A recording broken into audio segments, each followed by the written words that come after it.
दोस्तों PCS academy में मैं आप सभी लोगों का स्वागत करता हूं। और दोस्तों सबसे पहले तो आप पीसीएस एकेडमी को सब्सक्राइब कर लीजिए। और चैनल पर जैसे यूट्यूब पर आप डालेंगे पीसीएस एकेडमी तो इस तरीके से खुलकर आएगा।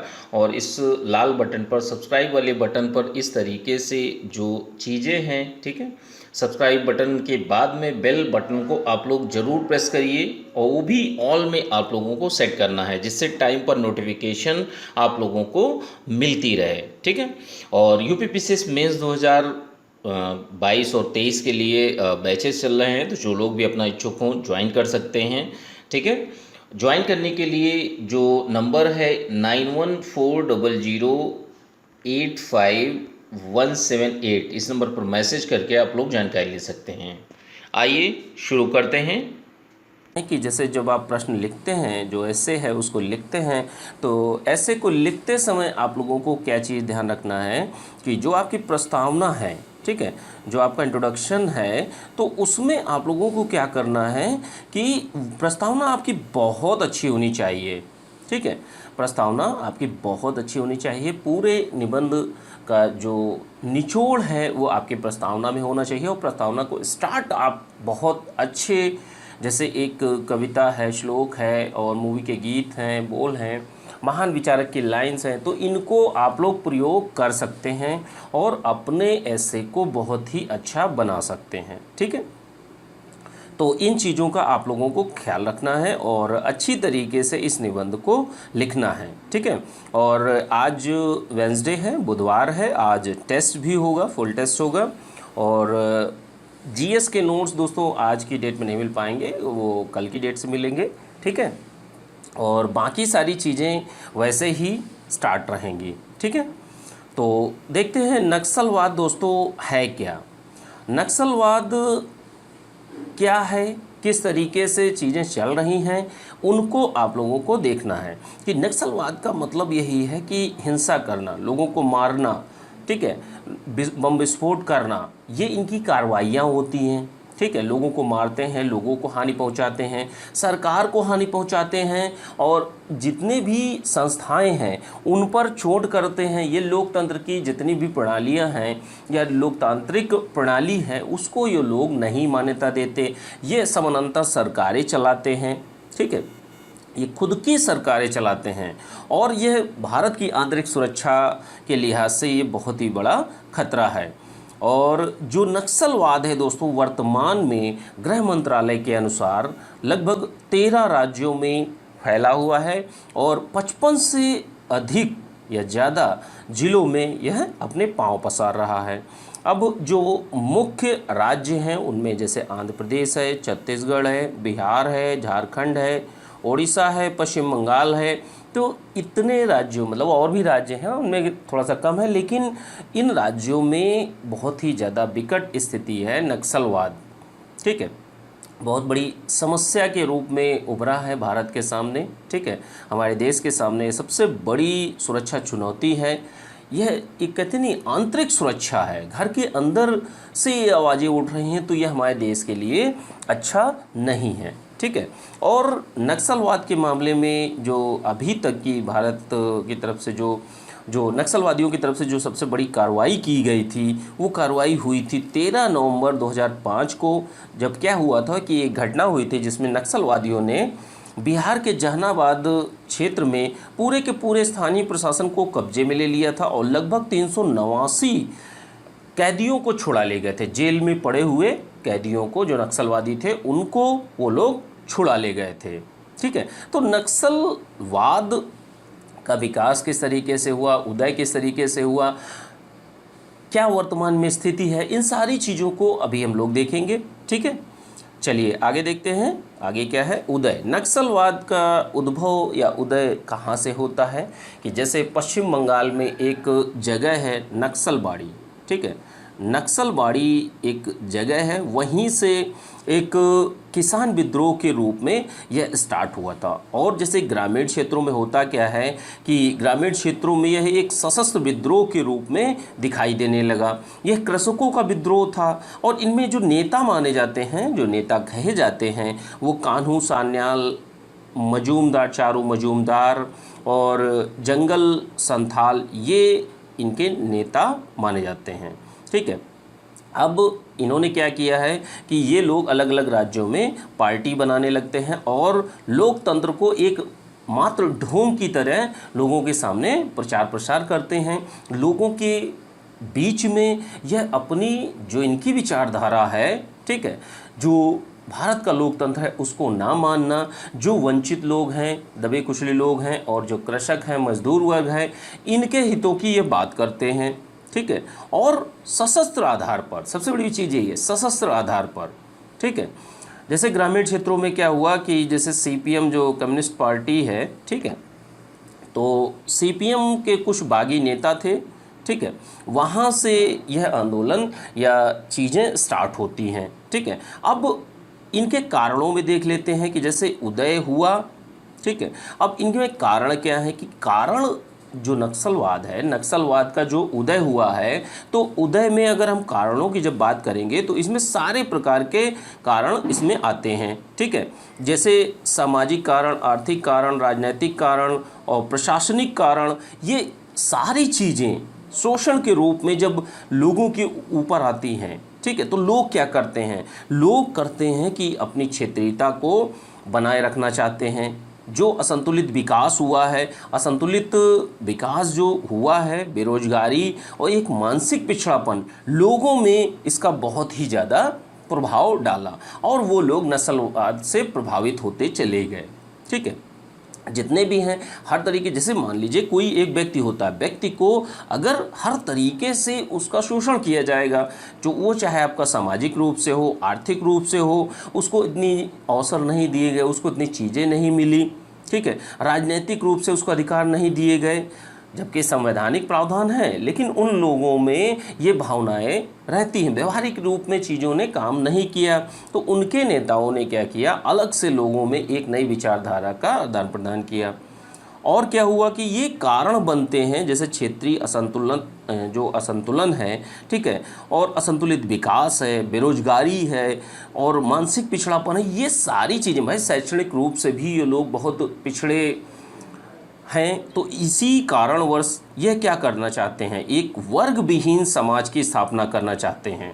ठीक है, जिसमें प्रभुत्व किसका हो, एक मजदूर का हो, एक किसान का हो, एक दबे कुचले व्यक्ति का हो। तो ये चीज़ें ये लोग चाहते हैं, इस तरीके से चीज़ें चलनी चाहिए, इस तरीके से ये समाज में एक समाज का स्वरूप चाहते हैं। ठीक है, और जो वर्तमान समाज है, वर्तमान समाज की अगर हम लोग जब बात करते हैं, ठीक है, तो जब हम लोग वर्तमान समाज की बात करते हैं, तो जब हम लोग वर्तमान समाज को देखते हैं तो हमें पता चलता है कि वर्तमान समाज में एक राज्य सत्ता सरकार चलती है, जिसमें नेताओं का प्रभुत्व होता है, नौकरशाही अपने चरम सीमा पर है। ठीक है, जो एक भ्रष्ट राजनीति होती है वो समाज में दिखाई पड़ती है, पूंजीपति जो होते हैं उसका जो राज सत्ता है या सरकार है वर्तमान में, उसमें उनका प्रभाव होता है। और बड़े बड़े भूस्वामी जो हैं, जिनके पास लैंड माफिया हैं, जिनके पास बहुत सारी ज़मीन है, ठीक है, तो वो लोग भी सरकार को बनाने और बिगाड़ने में बहुत बड़ा योगदान देते हैं। तो ये हमारे यहाँ की बहुत बड़ी समस्याएं हैं। जो एक कृषक है, एक मजदूर है, दबा कुचला व्यक्ति है, किसान है और वंचित वर्ग है, इन चीज़ों को देखता है तो वह सशस्त्र उठाने के लिए प्रेरित होता है। और प्रेरित करने वाले जब अगर संस्थान मिल जाएं तो ऐसी स्थिति में इनका प्रभाव बहुत ही ज़्यादा हो जाता है।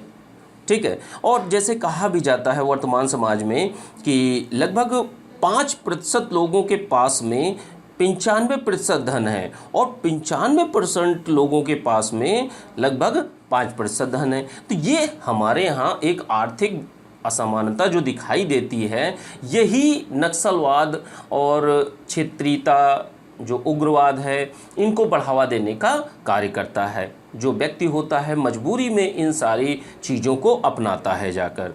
ठीक है, चलिए आगे देखते हैं। अब हम लोग नक्सलवाद के विकास क्रम के बारे में देखेंगे कि जैसे हमारे यहाँ आज़ादी के बाद में क्या हुआ कि आज़ादी के बाद में पूरे के पूरे देश में, जैसे मान लीजिए ये देश है और यहाँ पर लोग रह रहे हैं, ठीक है।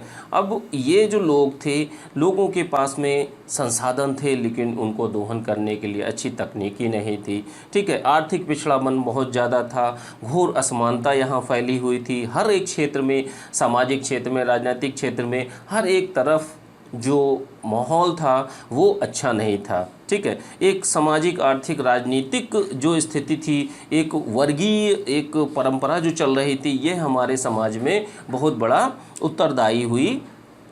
किस चीज़ के लिए? नक्सलवाद के उदय के लिए, ठीक है।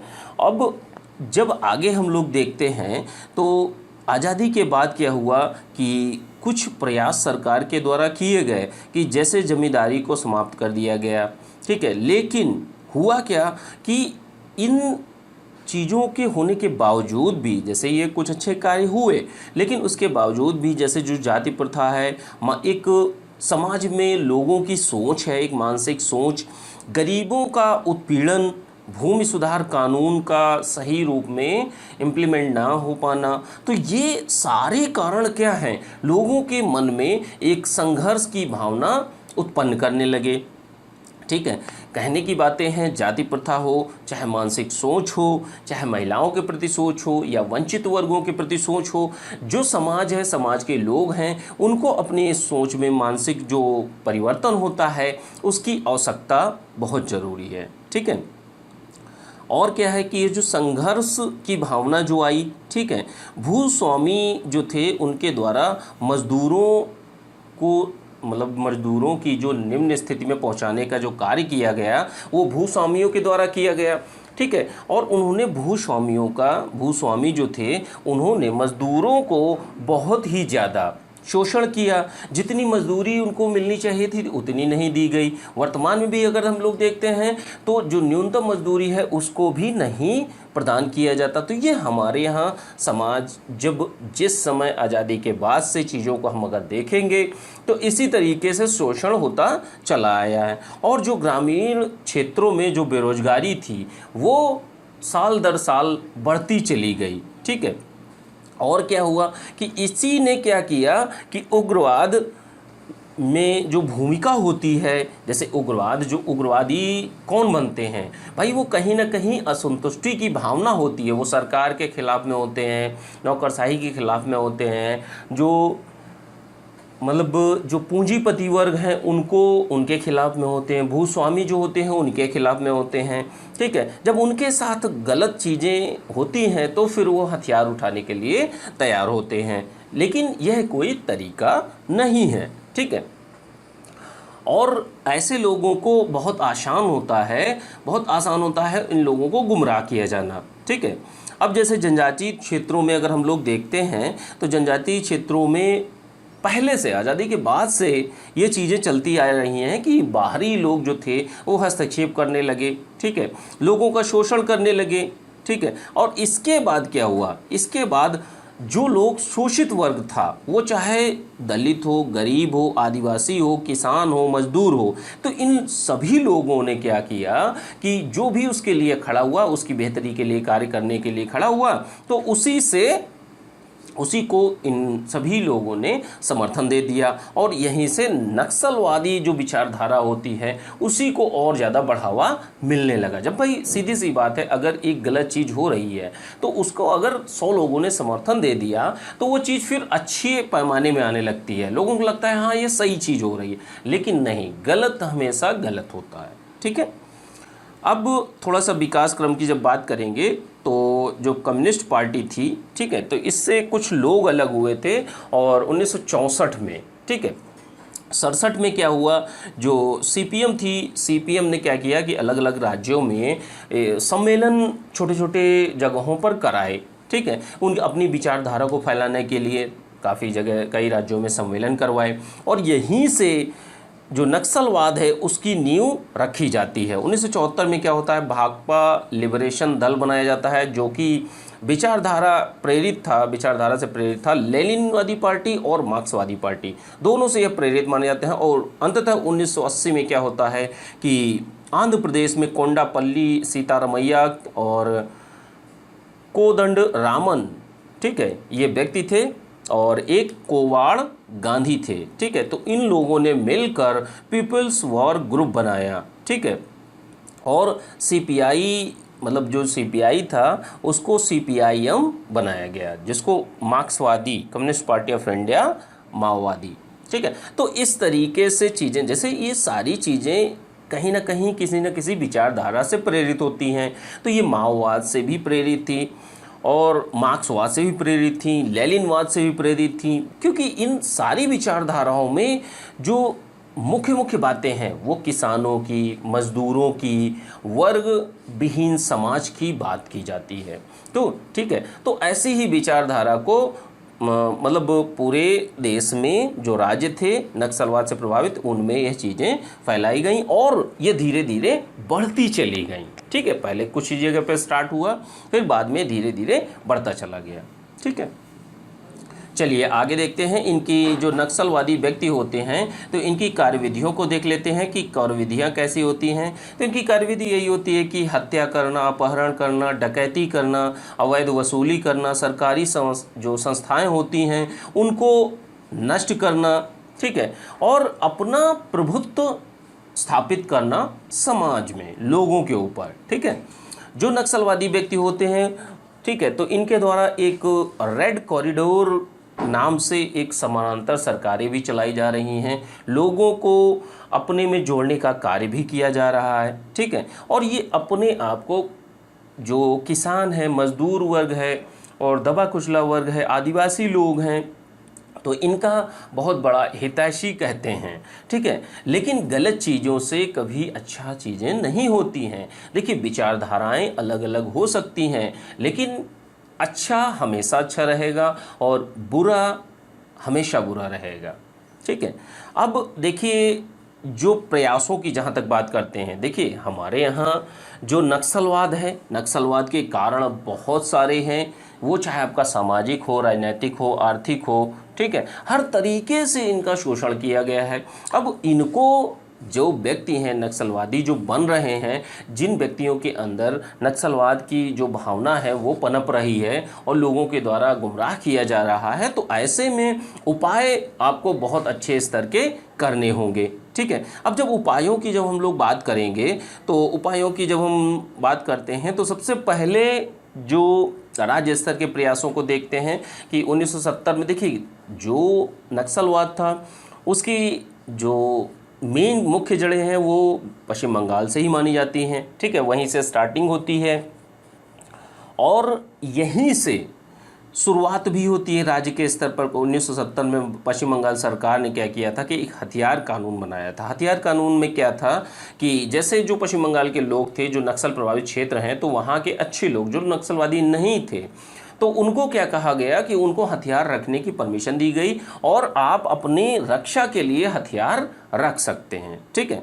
ऐसा ही कानून आंध्र प्रदेश में 1980 में आम जनता को हथियार देने वाला बनाया गया, ठीक है। ऐसे ही राज्य स्तर पर हम लोग देखते हैं तो उड़ीसा, झारखंड में क्या किया कि रोजगार से संबंधित प्रशिक्षण, शिक्षा, कृषि कार्य हेतु प्रोत्साहित किया गया।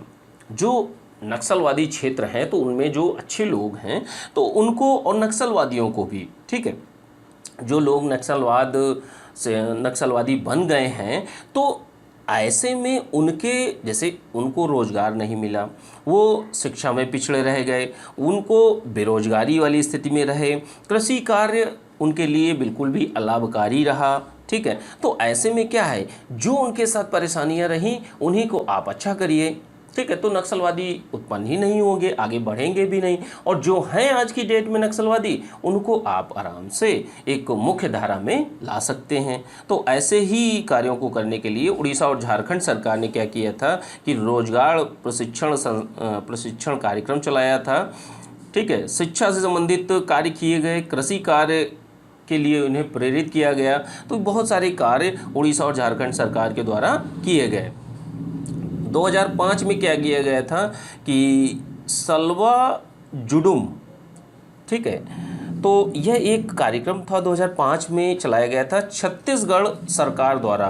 तो इसमें शस्त्र प्रशिक्षण भी दिया जा रहा था, स्वयं की रक्षा हेतु जो नक्सलवादी क्षेत्र है, ठीक है, तो उसमें लोगों को यह जो शस्त्र प्रशिक्षण है वो दिया गया, शस्त्र रखने का अधिकार दिया गया, तो हर तरीके से इनको बताया गया। लेकिन बाद में यह सुप्रीम कोर्ट ने इसको गैरकानूनी बना दिया था, 2011 में इसको रद्द कर दिया गया। ठीक है, अब हम लोग अगला बात करेंगे राज्य स्तर के प्रयासों में कि ऑपरेशन ग्रीन हंट चलाया गया। ग्रीन हंट ये 2009 में चलाया गया था, उड़ीसा, झारखंड, छत्तीसगढ़, पश्चिम बंगाल में। इसमें क्या था कि इसमें मुख्य प्रावधान ये था कि सीआरपीएफ और राज्य के पुलिस जवानों की तैनाती की गई है। ठीक है, जो एरिया थे उनमें सीआरपीएफ और राज्य पुलिस के जवान को सम्मिलित रूप से कार्यों को प्रशिक्षण देने के लिए और उनको अपॉइंट करने के लिए, जो भी नक्सलवादी क्षेत्र हैं, प्रभावित क्षेत्र हैं, उनको देखरेख के लिए, ठीक है, उनसे एक कहते नहीं है कि उनसे निपटने के लिए यह कार्य किए गए। ठीक है, चलिए आगे देखते हैं। अब केंद्र के प्रयासों को देख लेते हैं कि केंद्र के प्रयास कौन कौन से थे। तो कोबरा का गठन किया गया था। कोबरा क्या है? Commando battalion for resolute action. ठीक है, तो इसका गठन जो किया गया था दोस्तों 2008 में किया गया था और सीआरपीएफ यूनिट के रूप में दिल्ली में इसका हेडक्वार्टर है। और इसका काम क्या था? पुलिस का, जैसे जो सेंट्रल की है और जो राज्य स्टेट की पुलिस है, तो उसका आधुनिकीकरण करना। ठीक है, और क्या विशेषता थी केंद्र के द्वारा और क्या प्रयास किए गए? ठीक है, कोबरा कमांड का मतलब ये था कि सीआरपीएफ यूनिट के रूप में इसकी स्थापना की गई थी कोबरा कमांड की, और इसका हेडक्वार्टर दिल्ली में है और इन्हीं को अपॉइंट करने की बात कही गई थी। केंद्र के प्रयासों में अगर देखते हैं तो पुलिस का आधुनिकीकरण किया गया, अर्धसैनिक बलों की मात्रा में भी वृद्धि की गई। अब इस समय वर्तमान में अगर हम लोग देखते हैं तो 57 से अधिक बटालियन हमारे देश में हैं। और क्या है कि सेना को बेहतरी के लिए सेना की सिग्नल कोर, सैटेलाइट पिक्चर और हाईटेक इंटेलिजेंस नेटवर्क की स्थापना की गई, जिससे हर तरीके से इन पर निगरानी रखी जा सके। जो नक्सल प्रभावित क्षेत्र हैं उनमें अच्छी तरीके से जो प्रशासन है उसको किया जा सके। 1967 में क्या है कि 1967 के गैर कानूनी गतिविधि अधिनियम को और अधिक कठोर बनाया गया। ये सारी चीज़ें किसके द्वारा की गई? केंद्र सरकार के द्वारा।